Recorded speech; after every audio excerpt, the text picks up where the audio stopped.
पुढची बातमी पाहूयात। हिंगोली, परभणी, नांदेड जिल्ह्यामध्ये भूकंपाचे धक्के बसलेत। भूकंपाचा केंद्रबिंदू हिंगोलीच्या वसमतमध्ये असल्याची माहिती आहे। हिंगोलीमध्ये 4.6 रिश्टर स्केलचा भूकंप झालाय। हिंगोली जिल्ह्यामध्ये भूकंपाचे 4 धक्के सुद्धा जाणवलेत। हिंगोली शहरापासून सुमारे 18 किलोमीटर पर्यंतच्या अंतरावरती मध्यरात्री 1:30च्या सुमारास अंदाजे 4.4 तीव्रतेचा भूकंप झाला।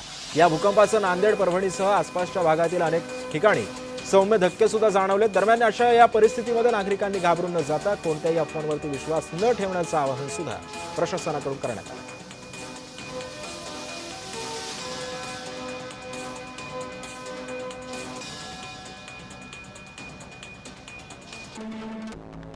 मध्यरात्री हिंगोलीमध्ये एकामागोमाग एक भूकंपाचे 4 धक्के जाणवले।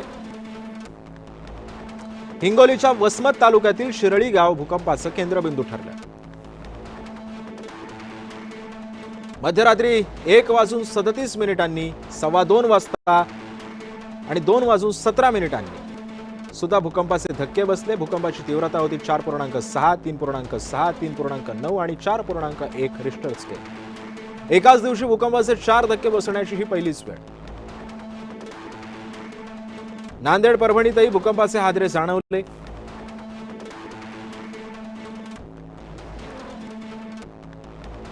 1:54 ला एक भूकंपाचा झटका आला होता, 2:17 ला एक भूकंपाचा झटका आला होता।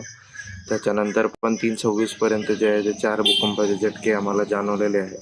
त्याचे जवळपास जे आपले भूकंपाचे मॅग्निट्यूड होते, म्हणजे आपले तीव्रता होती, त्याच्यामध्ये जवळपास 4, 4.25, 4.5 पर्यंत आपली भूकंपाची तीव्रता गेलेली आहे। भूकंप एक नैसर्गिक घटना असतो, त्याच्यामध्ये जे आहे आपलं आता नुकसान जे काही झालेलं असतील त्याच्यामध्ये आमची टीम जे आहे ते आज आपल्या ठिकाणी जे आहे ते पंचनामा आपले करून घेणार आहे।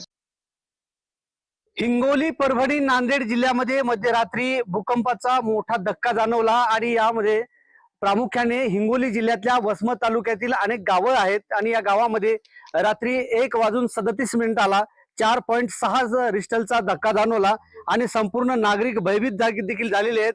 या शिरळी गावामध्ये महसूल प्रशासन देखील आलेले आहे, सकाळपासून आहे, काही नागरिक देखील आहेत।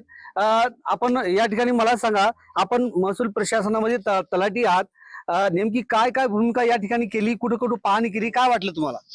आम्ही आता सकाळपासून पाहत आहोत, तर काही घरांना तडे गेलेले आहेत भिंतींना, का असेच पूर्ण पंचनामे करत आहोत। रात्रीचा जो भूकंप होता 1:37 तो अतिशय म्हणजे घातक असा जाणवला आणि त्या स्फोटामुळं आमच्या गावातील या परिसरातील सगळे लहान लेकरं बाळा सगळे रस्त्यावर आले आणि एक असं भीतीचं वातावरण झालं की असं काय, आणि वारंवार 4 ते 5 धक्के लागले, त्याच्यामुळे विशेष त्यांना भीती निर्माण झाली।